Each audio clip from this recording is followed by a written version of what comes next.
ಇವತ್ತು ನಮ್ಮ ಅಡುಗೆ ಮನೆಯ ಮಸಾಲೆ ಡಬ್ಬಿಯಲ್ಲಿರುವ ಸ್ಮಾಲ್ ಹೀರೋ ಒಬ್ಬರನ್ನ ಭೇಟಿ ಮಾಡೋಣ. ಯಾರು ಅಂತ ಅನ್ಕೊಂಡ್ರಾ? ಅದೇ ರೀ, ನಮ್ಮ ಜೀರಿಗೆ. ನಮ್ಮ ಮನೆಯ ಅಡುಗೆ ಮನೆಗಳಲ್ಲಿ ಸಾಮಾನ್ಯವಾಗಿ ಜೀರಿಗೆನ ಬಳಸೋದಕ್ಕೆ ಮರೆಯೋದಿಲ್ಲ ಅಲ್ವಾ? ಆದರೆ ಅದು ಯಾಕೆ ಅಂತ ನಾವು ಯಾವತ್ತಾದ್ರೂ ಯೋಚನೆ ಮಾಡಿದೀವ? ಅದನ್ನ ಕೇವಲ ರುಚಿಗಾಗಿ ಹಾಕ್ತಾರೆ ಅಂತ ಅನ್ಕೊಂಡ್ರಾ? ಇಲ್ಲ. ಜೀರಿಗೆ ಅಂದರೆ ಅದೊಂದು ರಹಸ್ಯ ಜೀರ್ಣಕಾರಿ ಮಹಾಶಕ್ತಿ ಇದ್ದ ಹಾಗೆ. ಅದು ಹೇಗೆ ಅಂತನಾ ಕೇಳಿ. ಇಲ್ಲಿ ಒಂದು ವಿಜ್ಞಾನ ಇದೆ. ಜೀರಿಗೆ ನಮ್ಮ ಹೊಟ್ಟೆನಲ್ಲಿ ಜೀರ್ಣಕಾರಿ ಕಿಣ್ವಗಳ ಬಿಡುಗಡೆಯನ್ನ ಉತ್ತೇಜಿಸುತ್ತೆ. ಅದು ನಮ್ಮ ದೇಹ ತಿಂದಿರುವಂತಹ ಆಹಾರವನ್ನು ಸುಲಭವಾಗಿ ಮತ್ತು ವೇಗವಾಗಿ ಒಡೆದು ಹೋಗೋ ಹಾಗೆ ಮಾಡುತ್ತೆ. ಅದರಿಂದ ಹೊಟ್ಟೆ ಒಳಗೆ ಆಹಾರ ಓವರ್ಲೋಡ್ ಆಗೋದು ತಪ್ಪತ್ತೆ. ಹೊಟ್ಟೆ ಉಬ್ಬೋದು ಕೂಡ ಕಡಿಮೆ ಆಗುತ್ತೆ. ಕ್ಲಿನಿಕಲ್ ಅಧ್ಯಯನಗಳು ಕೂಡ ಅದನ್ನೇ ಹೇಳೋದು. ಯಾರು ನಿಯಮಿತವಾಗಿ ಸರಿಯಾದ ಪ್ರಮಾಣದಲ್ಲಿ ಜೀರಿಗೆಯನ್ನು ಸೇವಿಸ್ತಾರೋ ಅಂಥವರಲ್ಲಿ ಈ ಹೊಟ್ಟೆ ನೋವು ಅಥವಾ ಗ್ಯಾಸ್ಗೆ ಸಂಬಂಧಿಸಿದಂತಹ ಕಿರಿಕಿರಿ ಕಡಿಮೆ ಇರುತ್ತೆ ಅಂತ.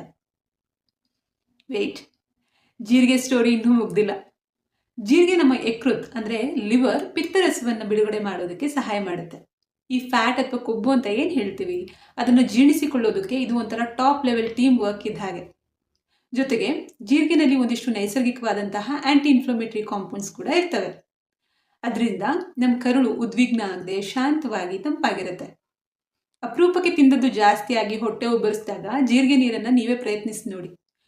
ಚೂರು ಜೀರಿಗೆನ ನೀರಿನಲ್ಲಿ ಚೆನ್ನಾಗಿ ಕುದಿಸಿ ಆನಂತರ ಆ ನೀರನ್ನು ಕುಡಿದ್ರೆ ಹೊಟ್ಟೆ ಎಷ್ಟು ಹಗುರ ಆಗುತ್ತೆ, ಜೀರ್ಣಕ್ರಿಯೆ ಹೇಗೆ ಸರಿ ಹೋಗುತ್ತೆ ಅನ್ನೋದನ್ನು ನೀವೇ ಗಮನಿಸಬಹುದು. ಇದೆಲ್ಲವೂ ವಿಜ್ಞಾನದಿಂದ ಸಾಬೀತಾಗಿರುವಂಥದ್ದೇ. ಅದರಿಂದ ನಾವು ಊಟದಲ್ಲಿ ಜೀರಿಗೆನ ಮರೆಯದೇ ಹೋದರೆ ನಮ್ಮ ಹೊಟ್ಟೆ ನಮಗೆ ಥ್ಯಾಂಕ್ಸ್ ಹೇಳೋದನ್ನು ಮರೆಯೋದಿಲ್ಲ.